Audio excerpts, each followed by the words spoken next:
Student कैसे हैं आप। आज की जो एक्सरसाइज है हमारे पास ये मोस्ट इम्पोर्टेंट एक्सरसाइज है और लॉन्ग क्वेश्चन के लिहाज से हर पेपर में ये एक क्वेश्चन आता है, चाहे तो वो क्रैमर रूल के ज़रिए से और चाहे तो वो इन्वर्स मेथड के ज़रिए से। लेकिन आज हम क्रैमर रूल कर रहे हैं तो इसका फर्स्ट क्वेश्चन है हमारे पास और इसका पहला ही पार्ट है और ये मोस्ट इम्पोर्टेंट है। हर पेपर उठा के देख लिया आप, जो मर्ज़ी 4 नंबर का आपके पास लॉन्ग क्वेश्चन के लिहाज से आया हुआ है।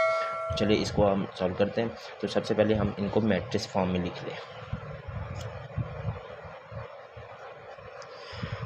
तो इनको पहले मैट्रिक्स फॉर्म में लिखें हम।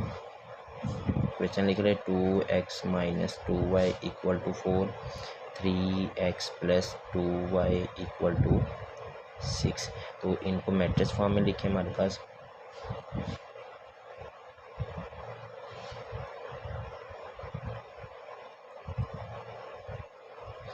तो मैट्रिक्स फॉर्म में क्या है, इनके जो हमारे पास कोफिशिएंट उनको अलग अलग कर लेना है।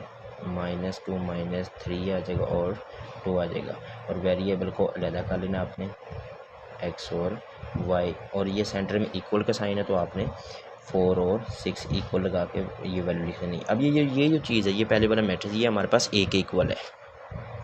a इक्वल टू क्या आ जाएगा हमारे पास 2 -2 3 और 2। अब मैट्रिक्स को इसका क्रैमर का फार्मूला हमारे पास है, वो ये होता है कि अगर तो आपने x फाइंड करना है तो उसका फार्मूला होता है हमारे पास ax इसका डिटर्मिनेंट ओवर क्या हो जाएगा a का डिटर्मिनेंट। और अगर आपने y फाइंड करना तो उसका होता है फार्मूला हमारे पास ay इसका डिटर्मिनेंट ओवर a का डिटर्मिनेंट। उसके लिए कंडीशन भी ये होती है कि a डिटर्मिनेंट जो है वो नॉट इक्वल टू क्या होना चाहिए, हमारे पास 0 होना चाहिए, यानी कि ये हमारे पास 0 ना हो। अगर तो 0 हो जाए तो वो आगे सॉल्व नहीं होता। तो सबसे पहले हम इसका क्या फाइंड करेंगे, अब डिटर्मिनेंट फाइंड करें a डिटर्मिनेंट। तो वो क्या आ जाएगा हमारे पास 2 -2 3 और 2। अब इसका डिटर्मिनेंट क्या आ जाएगा हमारे पास, मल्टीप्लाई कर लें। a डिटर्मिनेंट की वैल्यू क्या आ जाएगी 2 × 2, सेंटर में माइनस, और 3 × -2। तो 2 2 जार कितना हुआ हमारे पास 4, माइनस और माइनस प्लस 3 2 जार 6। तो इसका आंसर हमारे पास हुआ 10, जो कि नॉट इक्वल टू 0, यानी कि 0 के बराबर नहीं है। अब चले नेक्स्ट, हमने यहाँ पे फार्मूला ये लिखा था कि ax इसका डिटर्मिनेंट, तो वो हमारे पास किधर से, अब उसको हम फाइंड करते कि ax क्या चीज़ है। उसके लिए जो हम ऊपर लिखा हुआ है कि ये जो वैल्यू लिखी हुई है ये हमारे पास, मैंने कहा था ये a के इक्वल है।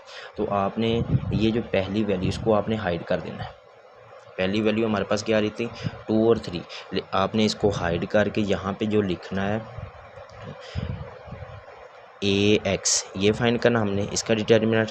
तो आपने ये पहली वैल्यू क्योंकि x की जगह इसको आपने हाइड कर देनी, इसकी जगह आपने क्या लिखना 4 और 6 लिख देना, 4 और 6, और ये वैसे का वैसे ही आ जाएगा कि -2 और 2।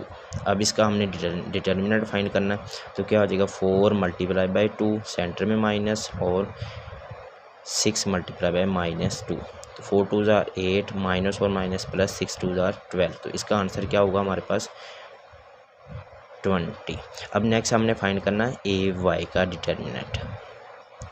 उसके लिए क्या होती है हमारे पास जो a की वैल्यू, क्योंकि ये a है तो a की वैल्यू, ये a की वैल्यू गिवन है हमारे पास, चाहे ये ले ले, ये हमारे पास a की वैल्यू गिवन है।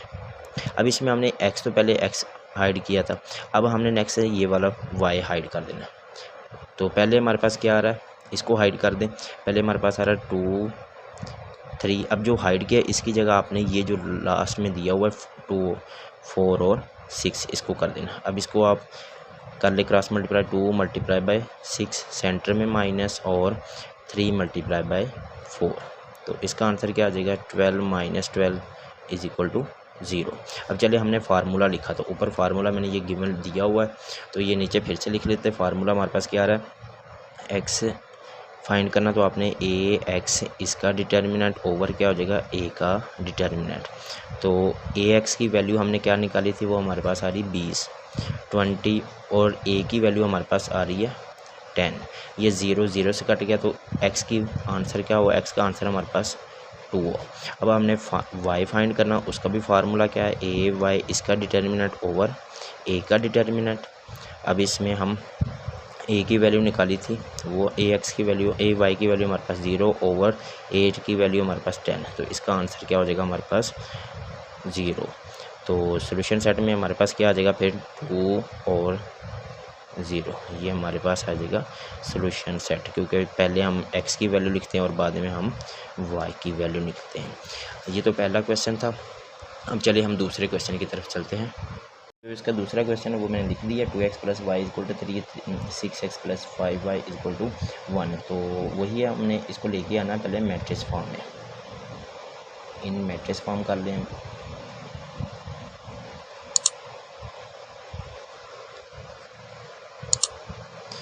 तो जो इनके कोफिशिएंट वो अलग-अलग कर लें। 2 और y का इधर तो नहीं आ रहा लेकिन होता है 1, y के साथ हमारे पास क्या आ रहा है 1 और 6 आ जाएगा और 5, और जो वेरिएबल हमारे पास है वो क्या हो रहा है x और y = क्या आ जाएगा 3 और 1। अब चलो ये जो मैंने पहले बताया था ये हमारे पास, ये सारा हमारे पास क्या आ रहा है 1 इक्वल आ रहा है, तो क्या आ रहा है 2, 1, 6 और 5। अब सबसे पहले हमने इसका डिटर्मिनेंट फाइंड करना, वही फार्मूला हमारे पास ए का डिटर्मिनेंट, तो इसका डिटर्मिनेंट फाइंड कर लें। 2, 1, 6 और 5 क्रॉस मल्टीप्लाई कर लें, तो क्या आता है हमारे पास आंसर 2 × 5 सेंटर में माइनस 6 × 1, तो 5 2 = 10 -6, तो इसका आंसर क्या हो जाएगा 4, which is not equal to 0, ये भी 0 पर इक्वल नहीं है। तो अब हमने नेक्स्ट फाइंड करना है ए एक्स, इसका डिटर्मिनेंट। तो ए एक्स के लिए क्या था कि आपने इस वाले को हाइड कर देना है, ये ए के साथ जो वैल्यू इसको आपने हाइड कर देना। अब इसकी जगह आपने क्या लिख देना, ये जो राइट साइड पे दिया हुआ है 3, 1, और बाकी क्या आ जाएगा आपके पास 1 और 5। आपने इसको करें मल्टीप्लाई के 3 × 5 सेंटर में माइनस और 1 × 1, 15 - 1, तो इसका आंसर क्या आ जाएगा 14। फिर आपने नेक्स्ट फाइंड करना है ए वाई, इसका डिटर्मिनेंट फाइंड कर लिए। तो ए वाई के लिए मैंने ये कहा था कि ये जो ए वाली वैल्यू ये आपने वाई वाली हाइड कर देनी है। पहले आपके पास क्या आ जाएगा 2 और 6, और जो राइट साइड पे आपने वो लिख देना है। राइट साइड पे क्या आ रहा है हमारे पास 3 और 1। अब इसको मल्टीप्लाई कर लें तो क्या हो जाएगा 2 × 1 सेंटर में माइनस और 6 × 3, 2 - 6 3 = 18, तो इसका आंसर क्या आ जाएगा -16। अब फार्मूला हमने पढ़ा था, फार्मूला क्या होता है उसका, अगर तो x फाइंड करना उसका फार्मूला होता है ए एक्स, इसका डिटर्मिनेंट ओवर क्या हो जाएगा हमारे पास ए का डिटर्मिनेंट। तो ए एक्स की वैल्यू निकाली थी हमने, x की वैल्यू, ए एक्स की वैल्यू हमारे पास क्या आ रही है, ऊपर गिवन है 14, और ए की हमारे पास क्या आ रही है 4, तो ये कैंसिलेशन कर ले, 2 के टेबल पे 2 और ऊपर क्या आ जाएगा 7 2 = 14, तो क्या हो जाएगा हमारे पास आंसर 7/2। फिर हमने फाइंड करना है वाई फाइंड करने के लिए ऊपर फार्मूला क्या होता है ए वाई, इसका डिटर्मिनेंट ओवर ए का डिटर्मिनेंट। तो ए वाई की वैल्यू हमारे पास आ रही है -16 ओवर क्या हो जाएगा 4, तो ये कैंसिलेशन कर ले, 4 1 = 4 और 4 4 = 16, तो इसका आंसर क्या आ जाएगा आपके पास फिर -4। तो जब सोल्यूशन सेट लिखना तो पहले क्या होनी चाहिए हमारे पास x की वैल्यू वो क्या आ रही है हमारे पास 7/2, और बाद में हमारे पास y की वैल्यू आनी चाहिए।